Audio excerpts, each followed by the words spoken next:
Hey free to play gang, welcome back to another video. So I'm gonna get this off real quick. Now, should you or should you not rewind Ling? I can answer this question really simply. If you do not use Ling at all, then it doesn't hurt to rewind him. But if let's say you use him for Shadowfire, then I want you to reconsider rewinding him first. So what I need you to do is to test him out in Shadowfire and see if you are still able to have your turn orders correct.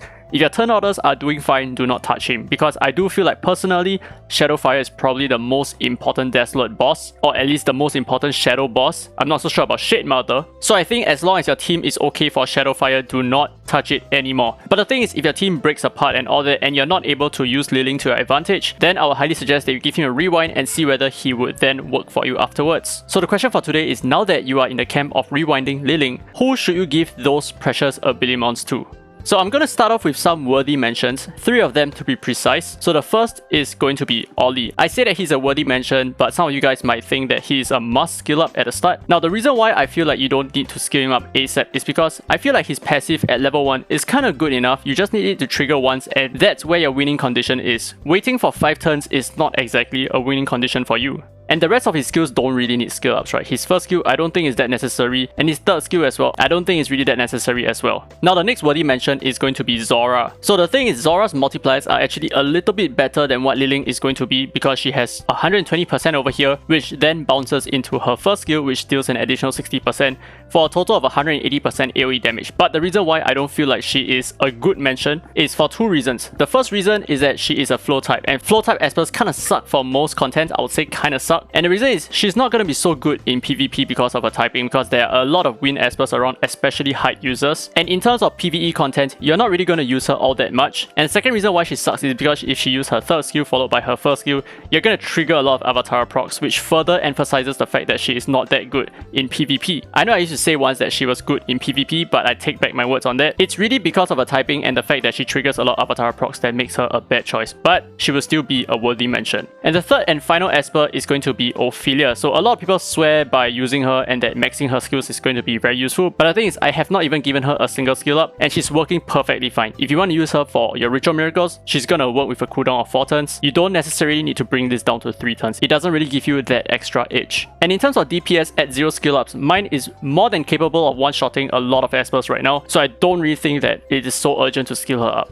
Now, if you have finally decided to reset your Ling here, who then are the espers that really deserves the skill ups from Ling? So I'm going to talk about some espers who directly replace Ling in most cases, and then I'll talk about other espers who would do well with those skill ups as well. So the first esper on this list is definitely going to be Gaius. He is by far the strongest esper in this game in terms of DPS output, and the best part about his kit is that you need his third skill to be maxed. This skill needs to have a cooldown of 3 turns in order for you to trigger his thunderstorm effect every single wave. So when you start wave 1, you're going to transform, you're going to use your second skill, and when you start wave 3, you can use your third skill once again. And since he does a tremendous amount of damage on his God King Judgment here, it is also quite important for you to level this skill up to the max so that you can deal as much damage as possible. Now, a second esper that I think really deserves the skill up is going to be Ashley. Okay, so by pushing her cooldown down from 5 turns to 4 turns on her third skill, this is going to allow her to be so useful in not just PvP, but now she becomes super useful in ritual miracles as well, because she's able to buff up at the first wave and at the third wave. And aside from that, the DPS really helps her a little bit, because she is still going to deal a sizable amount of damage, and the little bit of DPS output from her skill ups also helps a lot, because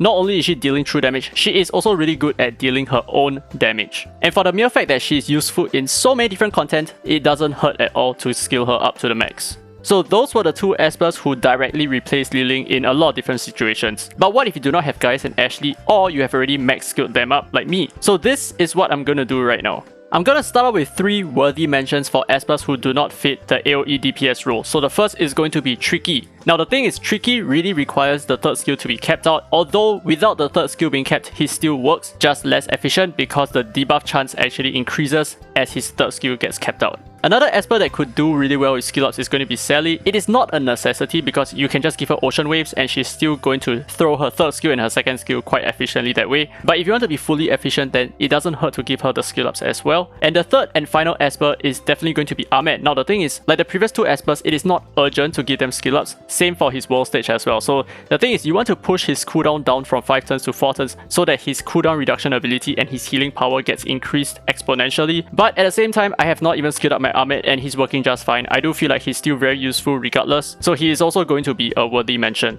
Now let's talk about 3 non-DPS espers who really require those skill ups, and the first esper is definitely going to be Unas. Unas is so strong with skill ups, especially his third skill which reduces the cooldown from 4 to 3 turns. This is very important to max out. He is useful in every single content and this changes his kit dramatically.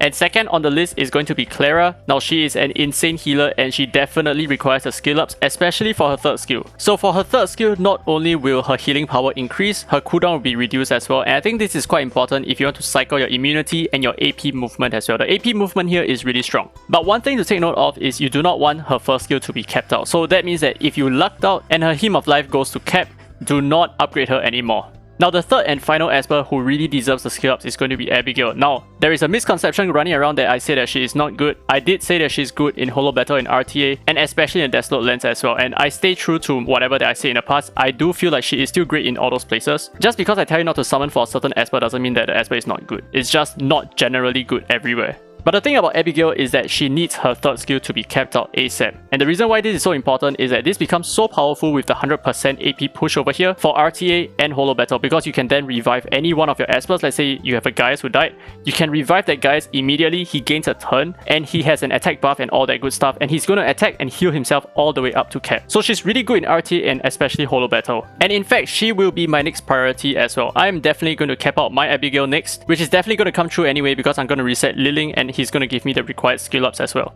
So that's it for all the espers that deserves the skill ups that you might want to donate from your Ling. Hopefully this information was helpful to you. If it were, don't forget to leave a thumbs up, it really helps the channel, and subscribe for more Dislyte content. Now with that said, this has been Derek Free to Play, and as always, I will see you in the next video.